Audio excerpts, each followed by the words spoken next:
Welcome dear rockers. स्वागत आपका कलयुगम में। तो कहानी की शुरुआत में बताया जाता है कि खाना और पानी इंसान के लिए भगवान का एक तोहफा है, देन है, जरूरत है। लेकिन अगर यही खाना और पानी ना बचे तो इंसान का क्या होगा। इंसानों के साथ ठीक ऐसा ही हुआ। जब इंसान की गलतियों की वजह से मौसम में बदलाव हुए और कुछ साल बारिश नहीं हुई तो सारी नदियां सूख गई। इंसान शुरुआत से ही किसी न किसी मुसीबत से पड़ता ही रहता था, मगर अब खाना और पानी ना होने की वजह से इंसान खुदगर्ज बनने लगा, जिस वजह से तीसरे विश्व युद्ध की शुरुआत हुई। यह युद्ध करीब 7 सालों तक चला, मगर इसमें किसी का भी कोई फायदा नहीं हुआ, बल्कि हालात और भी बदतर हो गए। लोग भूखमरी से मरने लगे, पूरी दुनिया बंजर हो गई। लोगों का मानना था कि यह कलयुग का अंतिम चरण है और उनकी मदद करने के लिए कल के अवतार में भगवान स्वयं आएंगे। लेकिन ऐसा हुआ नहीं, बल्कि जो ताकतवर और अमीर इंसान थे उन्होंने अपना एक ग्रुप बनाया जिसे उन्होंने रेजिस्टेंस का नाम दिया। रेजिस्टेंस ग्रुप एक बहुत बड़ी सी दीवार के अंदर रहता था, जहां उनकी अकेले की दुनिया थी। वो सूरज की रोशनी से बिजली और समुद्र के पानी से पीने और इस्तेमाल करने लायक पानी बना लेते थे, जिस कारण वो फल फूल रहे थे। पर दीवार के बाहर के लोगों की हालात इतने अच्छे नहीं थे। उन्हें तो पेट भर खाना या पीने के लिए पर्याप्त पानी ही मिल जाए यही बहुत था। रेजिस्टेंस ग्रुप के लोग हट्टे कट्टे इंसानों को अंदर आने देते, लेकिन दुबले पतले और कमजोर इंसानों को मार डालते थे ताकि वो उन हट्टे कट्टे लोगों से अपना काम करवा सके। अब बाहर के लोगों को रेजिस्टेंस जैसी जिंदगी दिलाने के लिए एक ग्रुप लड़ रहा था जिसका नाम लिबरेटर्स था। रेजिस्टेंस और लिबरेटर्स में अक्सर मुठभेड़ होती रहती थी। लिबरेटर्स का मानना था कि उन्हें भी दीवार के अंदर रहने का पूरा हक होना चाहिए। इस तरह समय समय आगे बढ़ता रहा और अब सीन दोस्तों 2064 यानी कि 2064 का है, जहां हम एक आदमी को भूख की वजह से बालू खाते हुए देखते हैं। वो दीवार के बाहर की तरफ बैठा होता है, जिसे रेजिस्टेंस का एक सिपाही गोली मार देता है क्योंकि वो कमजोर था और उनके किसी काम का भी नहीं था। इसी बीच दीवार के अंदर से एक ट्रक बाहर निकलता है जिसमें रेजिस्टेंस के कुछ सिपाही मौजूद होते हैं। इन्हें ऑर्डर मिला होता है कि जो भी लिबरेटर्स इनको दिखे उसे ये गोली से मार दे। इसी दौरान कुछ दूर से सुनील नाम का लिबरेटर इन सब चीजों पर नजर बनाए रखा होता है। वो एक और आदमी के साथ होता है और साथ ही उन्होंने एक और लड़के को अपने साथ लिया होता है, जिसके हाथों और पैरों पर जंजीर बंधी हुई है। और सुनील और उसका दोस्त इस लड़के को किसी जानवर की तरह अपने साथ घसीट रहे होते हैं। असल में ये लड़का रेजिस्टेंस से भाग आया और इसे सुनील ने पकड़ लिया, क्योंकि अगर ये लड़का रेजिस्टेंस से बचकर भाग निकल सकता है तो उसे रेजिस्टेंस के अंदर जाने का रास्ता भी पता होगा। खैर, सुनील का मकसद था अपने एक साथी स्केच को ढूंढना और इस बड़े ट्रक को बॉम्ब से उड़ाना जिसमें काफी सारा खाना मौजूद है। खैर, इन्हें पहले स्केच को ढूंढना था। इधर रेजिस्टेंस का एक सिपाही एक टूटे हुए खंडर में जाता है, जहां पर एक लिबरेटर इन सिपाहियों पे नजर रखने के लिए छिपा हुआ था। रेजिस्टेंस के सिपाही को अलमारी में एक लड़की मिलती है, जिसे रेजिस्टेंस का सिपाही देखते गोली मार देता है। अब ये देखकर वो छुपा लिबरेटर बिना सिपाही को पता लगे वहां से चुपचाप निकलता है और जाकर मिलता है सुनील से। साथ ही उसको इन्फॉर्मेशन देता है कि स्केच एक बड़े से कंटेनर में कुछ लोगों के साथ छिपा हुआ है, जिसमें चाकू का निशान बना हुआ है उसी में। दरअसल रेजिस्टेंस वाले लोगों को चुन चुन कर मार रहे थे, इसलिए सभी लोग कंटेनर में छुप गए थे। अब सुनील और उसका साथी उस रेजिस्टेंस से भागे लड़के को लिए छिप छिपाकर किसी तरह उस चाकू वाले कंटेनर को ढूंढते हैं, मगर ये क्या, उसमें कोई नहीं होता। और तभी अचानक से स्केच पीछे से आकर सुनील के गले पर चाकू रख देता है, जिसे देखकर सुनील कहता है कि मैं लिबरेटर से हूँ भाई,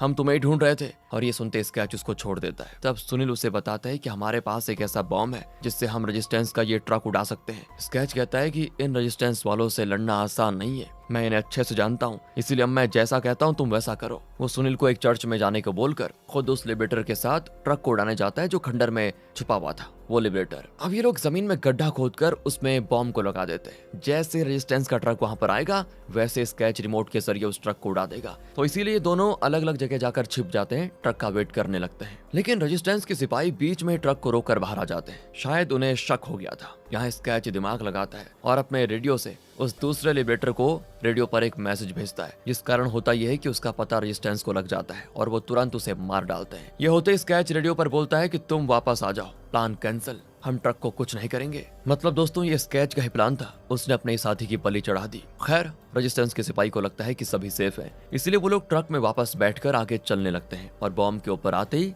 स्केच इस ट्रक को ब्लास्ट कर देता है। रेजिस्टेंस सिपाही घायल हो जाते हैं, लेकिन उन्होंने मरने से पहले बैकअप भेजने के लिए कह दिया था। इस तरफ से काफी सारे फूड कैंस बाहर गिरे होते हैं, लेकिन उसी वक्त यहाँ रेजिस्टेंस के और भी सिपाही आ जाते हैं, जिनसे लड़ने में स्केच का साथ सुनील और उसका दोस्त देते हैं। यहाँ ताबड़तोड़ गोलाबारी चलती है, जिसके बाद रेजिस्टेंस के सिपाहियों को सीज फायर करके वहाँ आने का मैसेज मिलता है, तो वो लोग फायरिंग बंद करके लौट जाते हैं। अब इनके जाने के बाद कंटेनर में छिपे ढेर सारे भूखे लोग ट्रक से गिरे खाने पर बिल्कुल टूट पड़ते हैं। स्केच और उसके साथी इन लोगों को एक एक करके फूड कैंस देने लगते हैं। तभी स्केच देखता है कि एक रेजिस्टेंस का सिपाही ने मरने से पहले वहाँ पर एक बॉम्ब एक्टिवेट कर दिया था जो कि बस कुछ ही सेकंड्स में फटने वाला है। ये देखकर स्केच तुरंत ही लोगों को बताते हुए वहाँ से भागता है, मगर बॉम्ब ब्लास्ट हो जाता है दोस्तों, जिसमें स्केच के साथ कुछ लोग तो बच जाते हैं पर ज्यादातर लोग मारे जाते हैं। स्केच अब पास ही के चर्च में जाता है। इस ब्लास्ट में सुनील का दोस्त मारा गया था। अब सुनील उस रेजिस्टेंस से भागे लड़के के साथ स्केच से मिलता है और स्केच से पूछता है कि उस आदमी का क्या हुआ जो तुम्हारे साथ ट्रक उड़ाने को गया था। उसकी इस बात पर स्केच कोई जवाब नहीं देता क्योंकि स्केच ने तो उसकी बलि चढ़ा दी थी और उसके बाद ही वो रेजिस्टेंस के ट्रक को उड़ा पाया। खैर यहाँ स्केच उससे इतना कहता है कि मैं तुम्हें बताऊंगा, लेकिन पहले मुझे ये बताओ कि तुम्हें रेजिस्टेंस से भागा हुआ ये लड़का कहाँ मिला। इतना कहकर स्केच उस लड़के से पूछता है कि तुम हो कौन और कैसे तुम रेजिस्टेंस से भागकर यहाँ पर आ गए। तुम बाहर निकले हो तो तुम्हें अंदर जाने का रास्ता भी पता होगा, क्या तुम हमारी भाषा समझ सकते हो। वो लड़का कहता है कि मैं तुम्हारी भाषा समझता हूँ, रही बात रेजिस्टेंस में दाखिल होने की तो वो रास्ता इतना आसान नहीं है। अब जब ये लोग बातें कर ही रहे होते हैं तभी वहाँ पे लिबरेटर्स सुनील को दिखाई देते हैं। इसके साथ ही दोस्तों यहाँ रेजिस्टेंस के बाकी सिपाही भी आ जाते हैं। लिबरेटर्स को देख सुनील इस लड़के को उनके हवाले करना चाहता है, मगर स्केच सिर्फ खुद रेजिस्टेंस में दाखिल होना चाहता है। वो नहीं चाहता कि किसी को भी रेजिस्टेंस के अंदर दाखिल होने का रास्ता पता लगे, नहीं तो वहाँ अंदर का हाल भी वैसा होगा, लोग ज्यादा और संसाधन कम। तो वो रेजिस्टेंस से भागा लड़का इस दौरान भागने की कोशिश करता है क्योंकि रेजिस्टेंस सिपाही चर्च में घुस आए थे। तभी स्केच और सुनील में उस लड़के को लेकर लड़ाई हो जाती है, जिस दौरान स्केच सुनील को अपनी चाकू से मार डालता है। फिर वो जैसे ही लड़के को छुड़ाने जाता है रेजिस्टेंस वाले एक बॉम्ब ब्लास्ट करते हैं जिसकी शॉक वेव से स्केच दूर जाकर गिर जाता है, जिससे उसके पैरों में चोट आ जाती है और बाकी रेजिस्टेंस वाला वो लड़का भाग चुका होता है। स्केच फिर किसी तरह उठकर लंगड़ाते हुए वहां से निकल जाता है और तभी उसके पास एक बूढ़ा आदमी आता है जिसका पोता भूख की वजह से मर रहा होता है। ये बुजुर्ग आदमी स्केच से आकर मदद की गुहार लगाता है कि कैसे भी करके मेरे पोते को बचा लो, लेकिन स्केच के पास तो अपने लिए खाना नहीं है, इसीलिए वो रेजिस्टेंस के सिपाही को आता देख छिप जाता है और बुजुर्ग आदमी अपने पोते को बचाने के लिए उन्हीं रेजिस्टेंस के सिपाहियों से भीख मांगने जाता है। पर ये जालिम सिपाही उस बुजुर्ग को गोली मारकर उसके पोते को वहीं मरने के लिए तड़पता छोड़ देता है। यहाँ वो बच्चा भूख की वजह से बिलखते हुए तड़पते हुए आखिरकार मर जाता है और इस दौरान भूख तो स्केच को भी लग गई थी, तो वो चर्च से निकलकर एक जगह जाता है जहाँ कुछ फूड कैंस रखे होते हैं। यहाँ स्केच के अलावा एक लड़की भी पहुंची होती है। स्केच और वो लड़की एक एक करके सारे फूड कैंस खोलकर देखने लग जाते हैं, मगर सभी फूड कैंस खाली होते हैं। आखिर में एक फूड कैन बचता है जिसके लिए वो लड़की और स्केच के बीच हो जाती है लड़ाई। तो इस दौरान दोस्तों वो लड़की स्केच को एक शॉक मशीन से इलेक्ट्रिक शॉक देने की कोशिश करती है, मगर स्केच उल्टा उसे शॉक देकर बेहोश कर देता है। अब उसके बेहोश होते ही स्केच को रेजिस्टेंस के सिपाही के आने की आवाज आती है, तो वो एक अलमारी में छुप जाता है। रेजिस्टेंस के सिपाही इस लड़की को बेहोश देखकर पहले उसके साथ दुष्कर्म करते हैं, फिर वो उसे अपने साथ लेकर जाते हैं, जिनके जाने के बाद ही स्केच बाहर निकलता है और जिस इकलौते फूड कैन के लिए वो उस लड़की से लड़ रहा था ना, उसे खोलकर देखता है तो उसमें कुछ नहीं होता। यहाँ पर स्केच को अपने किए पर थोड़ा पछतावा होता है और गुस्सा भी आता है। इसी बीच स्केच को एक रेडियो दिखता है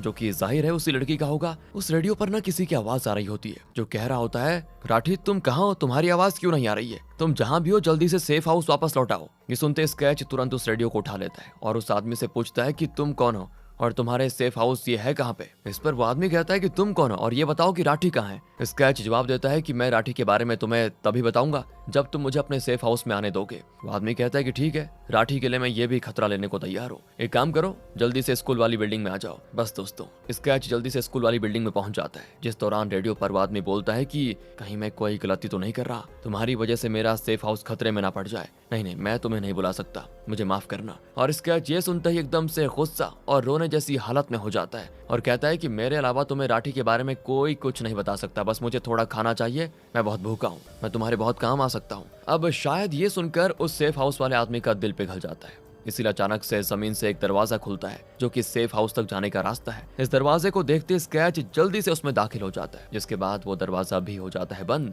अब स्केच के अंदर आने से पहले सेफ हाउस वाला आदमी उसे उसके सारे कपड़े और हथियार वगैरह उसे देने के लिए कहता है। यहाँ स्केच उसको सब कुछ दे देता है, लेकिन अपना चाकू एक जगह छुपा देता है ताकि बाद में कोई दिक्कत हो तो ये काम आ सके। फिर स्केच को शावर से नहलाया जाता है। इतना साफ पानी देखकर स्केच तो बहुत ही खुश होता है। फिर उसे नए नए कपड़े दिए जाते हैं जिन्हें पहनने के बाद ही स्केच की अंदर एंट्री होती है। यहाँ स्केच अपने सामने एक डरे हुए आदमी को देखता है जो कि उसको गन दिखाते हुए उससे राठी के बारे में पूछता है। तो स्केच हंसते हुए कहता है कि तुम मुझे मारना नहीं चाहते, सही सोच रहा हूँ ना मैं। अगर ऐसा होता तो तुम मुझे कभी अंदर आने ही नहीं देते। तभी स्केच देखता है कि यह आदमी बहुत ही आरामदायक और अच्छी जिंदगी जी रहा है। स्केच इस आदमी से कहता है कि तुम मुझे खाना दो, मैं उसके बाद ही राठी के बारे में तुम्हें बताऊंगा। फिर वो आदमी स्केच को पेट भर खाना खिलाता है। उसके पास कई सारे फूड कैंस और साफ पीने लायक पानी वगैरह सब है। और तब पेट भरने के बाद स्केच उस आदमी से कहता है कि देखो, राठी और मेरी खाने को लेकर लड़ाई हुई, तभी अचानक से वहां रेजिस्टेंस के सिपाही आ गए और मैं छिप गया। बाहर निकलकर देखा तो राठी कहीं नहीं थी, लेकिन तुम चिंता मत करो, मैं तुम्हारे साथ मिलकर उसको ढूंढूंगा। यहाँ वो आदमी स्केच को अपना नाम टॉम बताता है। बदले में जब स्केच से उसका नाम पूछा जाता है तो स्केच उसे अपना नाम नहीं बताता। टॉम उससे कहता है कि मेरे इस सेफ हाउस में तुम्हारा नाम जेरी होगा।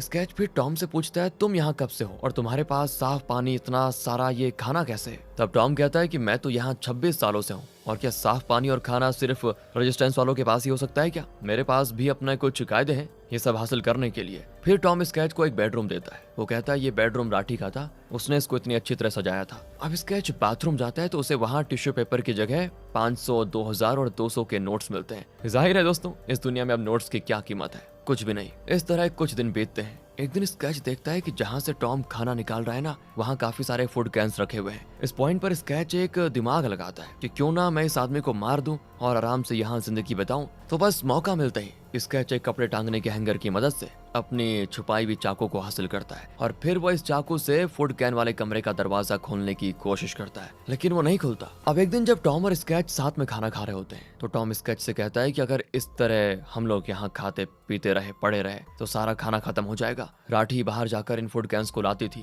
उसे जल्दी से ढूंढो। और तब टॉम की ये बातें सुनकर स्केच कहता है कि देखो, मेरे और तुम्हारी राठी के बीच खाने को लेकर लड़ाई हुई, जिसमें मैंने उसे बेहोश कर दिया था और फिर रेजिस्टेंस के सिपाही ने आकर उसके साथ दुष्कर्म किया, फिर उसको लेकर गए। तुम राठी को भूल जाओ, हम साथ मिलकर यहाँ रह सकते हैं। टॉम कहता है कि ओह, मैंने तुम्हें बुलाकर अंदर बहुत ही बड़ी गलती कर दी, तुम अभी इसी वक्त मेरे सेफ हाउस से निकल जाओ। और फिर क्या था दोस्तों, स्केच ये सुनते ही अपना चाकू से टॉम पर हमला करने जाता है, लेकिन शायद टॉम पहले से तैयार था। वो एक हाई फ्रीक्वेंसी म्यूजिक को प्ले कर देता है, जिससे स्केच के सर में जोर का दर्द होता है। और यहाँ मौका देखकर टॉम दोस्तों, जिसने शायद ईयर प्लग लगाया हुआ था, वो स्केच को बहुत ही बेरहमी से मार देता है। इस पॉइंट पर जाकर हम टॉम का असली रूप देखते हैं। उसने असल में स्केच को अपना शिकार बनाया था, तभी शायद उसने स्केच को जेरी नाम दिया। टॉम एक रेडियो को जाकर ऊपर फिर से बाहर की दुनिया में छोड़ देता है। साथ ही उसने बाहर और अंदर कई सारे कैमरा लगाए होते हैं। टॉम अब एक लड़की को उस रेडियो के पास आता देखकर उसमें जेरी का नाम पुकारने लगता है, जिसे वो लड़की सुन लेती है। दोस्तों, यहाँ मैं आपको बता दूं कि इस बर्बाद होती दुनिया में टॉम ने जब देखा कि खाने की कमी हो रही है,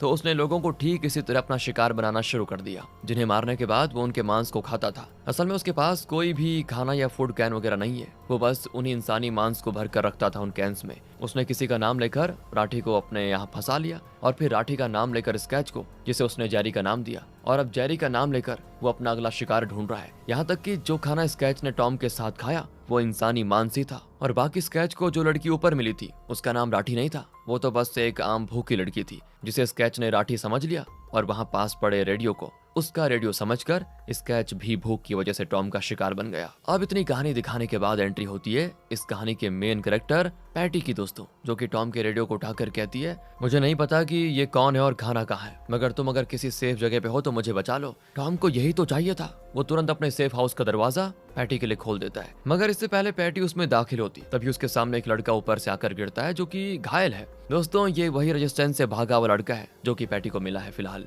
तब पैटी टॉम से कहती है कि मेरे साथ इस लड़के को भी अंदर ले लो ना, लेकिन टॉम इसके लिए मना कर देता है। वो पैटी से कहता है कि सिर्फ एक ही अंदर आएगा, तो तुम उसे मार कर अंदर आ जाओ। पैटी अब इस लड़के को मारने जाती है, मगर पता नहीं क्यों वो मार नहीं पाती उसे। इस लड़के के भागने के बारे में लगभग सभी को पता था। तो जैसे ये लड़का पैटी को बताता है कि मैं रेजिस्टेंस से भागा हुआ हूँ, अगर तुम मुझे खाना दो, मेरी मदद करो, तो मैं तुम्हारी रेजिस्टेंस के अंदर घुसने में मदद कर सकता हूँ। यहाँ पैटी को ये भी पता चल जाता है कि इंसानों को इस मुसीबत से बचाने के लिए कल की अवतार होगा। तो इस लड़के को कल की मानकर उसे भी टॉम के सेफ हाउस में लेकर जाती है। पैटी का मानना था कि ये लड़का कल की बनेगा और यही दुनिया को बचाएगा। तो पैटी इस लड़के को बचाने का जिम्मा अपने सर पर ले लेती है और पैटी के साथ भी टॉम ठीक वैसा ही करता है जैसा उसने स्केच को अंदर बुलाने से पहले किया था। असल में टॉम ये सब इसीलिए करता था क्योंकि वो अपने सेफ हाउस से बहुत प्यार करता है और नहीं चाहता कि ये गंदा हो। तो टॉम पैटी को तो अंदर बुला लेता है, लेकिन वो उस लड़के को बाहर ही एक छोटी सी जगह में कैद कर देता है। पैटी कहती है इसको भी अंदर आने दो ना, लेकिन टॉम उसकी नहीं सुनता। उल्टा जब उसे पता चलता है कि ये तो वही लड़का है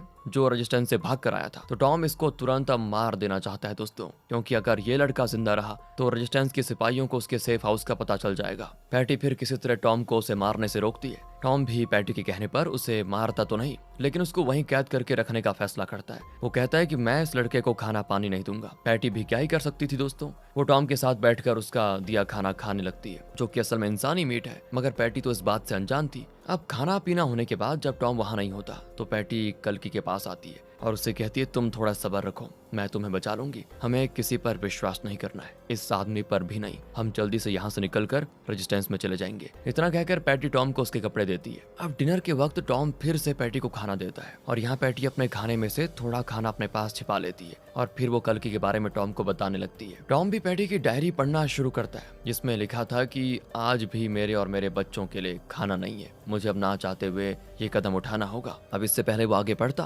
पैटी गुस्से में टॉम को आगे बढ़ने से रोकती है। वो कहती है, मेरी पर्सनल चीज है, तुम्हें इसे पढ़ने का कोई हक नहीं है। अब टॉम डायरी तो नहीं पढ़ता, पर वो पैटी से कहता है कि ठीक इसी तरह ये मेरा घर है, फिर भी तुमने बिना मेरी मर्जी के इस लड़के को यहाँ लाने की जरूरत कैसे की? और अब मुझे ये बता रही हो कि ये लड़का कल्कि है, ये हमें बचाएगा? अरे पहले ये खुद को तो बचा ले। इसके बाद टॉम ये देख लेता है कि पैटी ने खाना छुपाया हुआ है, इसलिए वो पैटी के पास जाकर कहता है कि ये खाना मैं तुम्हारे लिए लेकर आया हूँ, ना कि उस लड़के के लिए। तो पैटी बेचारी रोते हुए कहती है, हम दोनों को तुम जाने दो ना, हम लिबरेटर्स के पास चले जाएंगे और तुम्हारे इस सेफ हाउस के बारे में किसी को नहीं बताएंगे, बस थोड़ा सा खाना दे दो। टॉम कहता है कि ये मेरा सेफ हाउस है, कौन यहाँ कब आएगा और कब जाएगा ये मेरा फैसला होता है, और यहाँ साफ बताऊं तो मेरी मर्जी चलती है। इतना कहकर वो सोने के लिए चला जाता है। वो जाने से पहले पैटी को उसकी डायरी वापस भी कर देता है, जिसको लेकर पैटी रोने लगती है। असल में दोस्तों, भूख से तंग आकर पैटी के सामने ही पैटी की माँ ने उसके भाई के साथ खुद की जान ले ली थी। उस वक्त पैटी छोटी थी, इसकी वजह से वो कुछ बोल नहीं पाई और रोते हुए सब देख रही थी उस समय। तो ये डायरी वैसे पैटी की नहीं बल्कि उसकी माँ की है। अब रात में पैटी बाथरूम में एक दीवार पर कुछ देखती है, तो उस पर इस घर का पूरा नक्शा बना होता है, साथ ही टॉम के बारे में कुछ लिखा होता है। और ये काम किसी और का नहीं, स्केच का था। उसने इस घर और टॉम के बारे में सब कुछ लिखा होता है। वहाँ पर लिखा होता है कि इस घर में हर एक चीज का अपना ही अलग मतलब होता है, कोई भी चीज फालतू नहीं है, साथ ही ये आदमी कुछ तो छिपा रहा है। पैटी को वहाँ एक शीशा दिखाई देता है, जिसे जब वो खोलकर देखती है तो उसके अंदर एक कमरा होता है जहाँ टॉम सो रहा है। और फिर दबे पांव उस कमरे से पैटी दूसरे कमरे में जाती है, जहाँ पर टॉम इंसानी जिंदगी से जुड़े सभी कलेक्टेबल आइटम्स रखता था। एक तरह से टॉम का पर्सनल म्यूजियम था। वहाँ पर पैटी को एक चाबी मिलती है, जो कि वहाँ की चाबी थी दोस्तों, जहाँ टॉम ने फूड कैंस रखे होते हैं, जिसे लेकर वो तुरंत कल्कि के पास जाती है, जिससे वो कहती है कि तुम चिंता मत करो, हम जल्द ही यहाँ से निकल जाएंगे। मगर वो लड़का भूख से बिलख रहा होता है, तो पैटी यहाँ से निकलने से पहले कुछ फूड कैंस साथ में लेने का फैसला करती है। वो इस चाबी से फूड कैंस का कमरा खोलती है, जहाँ पर बहुत सारे फूड कैंस तो होते हैं, लेकिन उनमें कुछ होता नहीं, पूरी तरह से खाली होते हैं वो। अब ये खाली है तो ये लोग खा क्या रहे हैं? यही सोचते सोचते पैटी आगे एक रूम में पहुंच जाती है, जहाँ पर कई मुर्दे और इंसानी गोश्त वगैरह पड़ा होता है। यहीं पर लेकर टॉम ने स्केच की बॉडी को भी मारा था और पैटी ने 2 बार खाना खाया था। ये सोचकर उसे अपने से नफरत हो जाती कि मैंने इंसान खा लिया। और दोस्तों, मैं आपको बताना भूल गया कि पैटी को टॉम का रेडियो भी मिल गया था, जिसे वो लेकर कल्कि को दे देती है। उसने कल्कि को एक चैनल बताया था जिस पर वो कल्कि को कांटेक्ट करने के लिए कह रही थी, क्योंकि यहाँ पर सिग्नल वीक है। अब पैटी जब यहाँ से निकलने वाली होती है ना, तो वहाँ पे टॉम आ जाता है, जो कि एक इंसानी हड्डी से पैटी पर दूर से ही वार करता है, जिससे उसके हाथ में चोट आ जाती है। मगर इससे पहले टॉम उस कमरे में दाखिल होता, पैटी उस कमरे को अंदर से बंद कर देती है और टॉम तो पागलों की तरह दरवाजे को काफी देर पीटता रहता है। फिर जब सब कुछ शांत हो जाता है तो पैटी की होल से बाहर देखती है, जहाँ पर टॉम उसके निकलने के इंतजार में अभी भी है। वो पैटी से कहता है कि बाहर निकल जाओ, नहीं तो मुझे पता है तुम्हें बाहर कैसे निकालना है। इतना कहकर टॉम कीले फेंकने वाली मशीन से उस लड़के के ऊपर वार करता है, जिससे लड़का काफी घायल हो जाता है। और अब पैटी को किसी भी तरह बाहर तो निकलना ही था, इसीलिए वो वेंटिलेटर के रास्ते निकलने की कोशिश करती है। मगर टॉम वहां भी आ जाता है, जिससे बचने के लिए पैटी वहां से भागती है, पर ऊपर से नीचे एक दूसरे कमरे में गिर जाती है बेचारी। उसे अब काफी चोटें भी आ जाती है, फिर भी वो खुद को संभालती है। और दीवार के उस तरफ बैठा होता है टॉम, जो पैटी से कहता है कि तुम्हें लगता है मैं दरिंदा हूँ, राक्षस हूँ, बाहर मुझसे बड़े दरिंदे घूम रहे हैं, तुम्हें क्या लगता है रेजिस्टेंस वाले कमजोरों को क्यों मारते हैं और क्यों वो लड़कियों को अगवा कर लेते हैं, ताकि वो कमजोरों को मारकर अपना पेट भर सके और लड़कियों के शरीर को नोचकर अपने शरीर की भूख शांत कर सके। और जब वो उन लड़कियों का इस्तेमाल पूरी तरह कर लेते हैं तो उन्हें भी मार कर खा जाते हैं। मैंने उन्हीं को मारा जो पहले से दरिंदे थे, मैंने बस शिकार किया है, ये मेरा शौक नहीं है, मेरी जरूरत है। बाकी अब अगर तुम बाहर नहीं आई तो मैं इस लड़के को पक्का जान से मार दूंगा। टॉम की ये बात सुनते ही पैटी उस कमरे के दूसरी तरफ की दीवार को तोड़ने लग जाती है। अब टॉम को दोस्तों अपने इस घर से बहुत लगाव तो था, तो वो पैटी को रोकने के लिए कहता है कि मत तोड़ो, मगर पैटी नहीं मानती। तो टॉम ऊपर जाकर एक दूसरे ही रास्ते से पैटी के रूम में हो जाता है दाखिल। फिर वो पैटी को मारने की कोशिश करता है, लेकिन पैटी किसी तरह अपने आप को कई बार बचा लेती है। वो टॉम से बच रही होती है, तभी उसे टॉम की गन मिल जाती है, जिससे वो जैसे टॉम पे चलाती है ना, तो उसे पता लग जाता है कि वो गन तो खाली है। टॉम पैरी से कहता है कि इस गन में पिछले 5 सालों से गोली नहीं है, फिर भी इसने मेरा साथ दिया। इतना कहकर वो जैसे पैटी को मारने वाला होता है, वहाँ लिबरेटर्स आ जाते हैं, जिन्हें उस लड़के यानी कल्कि ने रेडियो के जरिए बुलाया था। पैटी लिबरेटर्स को टॉम के बारे में सब बताती है, साथ ही ये भी कहती है कि ये लड़का हमें रेजिस्टेंस के अंदर पहुंचा सकता है। अब लिबरेटर्स का लीडर कल्कि से अंदर जाने का रास्ता पूछकर अपने बॉस के कहने पर उसे गोली मार देता है। असल में लिबरेटर्स का जो बॉस है ना, वो नहीं चाहता कि किसी और को वहां जाने का रास्ता पता हो। मतलब ये लिबरेटर्स का ग्रुप भी अपने लिए ही काम करता है। उन्होंने बस लोगों को झूठी उम्मीद दे रखी है कि वो उनकी जिंदगी अच्छी कर देंगे और साथ ही उन्हें लेकर रेजिस्टेंस जाएंगे। नहीं, ऐसा नहीं करने वाले ये लोग। और यहाँ जो लिबरेटर का लीडर है ना, वो पैटी के साथ दुष्कर्म करने के लिए उसे एक अलग ही कमरे में लेकर जाता है। ये सारी हरकतें अचानक से होता देखकर पैटी के तो पैरों तले जमीन खिसक जाती है। अब तक लिबरेटर्स ने इतने सालों तक लोगों को रेजिस्टेंस में ले जाने की झूठी उम्मीद दे रखी थी। यहाँ पैटी के साथ लिबरेटर का लीडर बहुत ही बुरी तरह बर्ताव करता है। तभी उसे अचानक से स्केच की वही शॉक वाली मशीन मिल जाती है, जिससे लिबरेटर के लीडर को शॉक देने के बाद पैटी उसे तुरंत मार डालती है। फिर वो बाहर आकर देखती है तो टॉम ने भी सारे लिबरेटर्स को खत्म कर दिया होता है, मगर वो भी घायल था और उसे भी गोली लग गई थी। वो पैटी से कहता है कि मैंने कहा था ना, बाहर मुझसे भी बड़े दरिंदे हैं, तुम यहाँ रहो, मेरे इस घर को सेफ रखो। बाकी यहाँ पर पूरे 2 महीने का खाना मौजूद है, ना तो लिबरेटर्स पर भरोसा करो और ना ही रेजिस्टेंस पर। इतना कहने के बाद टॉम की सांसें टूट जाती हैं। पर इसके बाद पैटी देखती है कि उस लड़के ने मरने से पहले उसकी डायरी में रेजिस्टेंस में दाखिल होने का नक्शा बना लिया था। और मूवी के आखिर में दोस्तों रेजिस्टेंस के अंदर की दुनिया दिखाई जाती है। इस पॉइंट पर पैटी को समझ आ चुका था कि उन्हें बचाने के लिए कोई भी कल की अवतार नहीं होगा,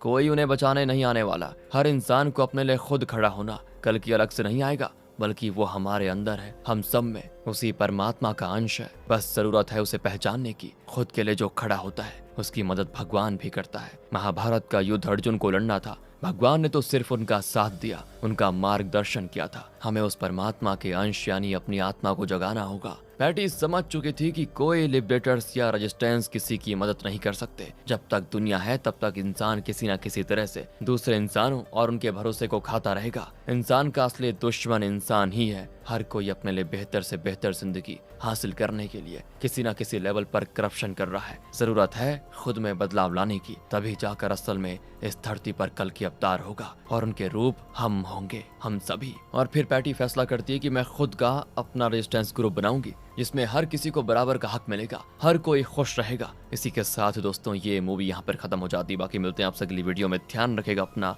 आपके क्या विचार है मूवी पर कमेंट करके बताइए। मिलते हैं आपसे अगली वीडियो में। Thanks for watching.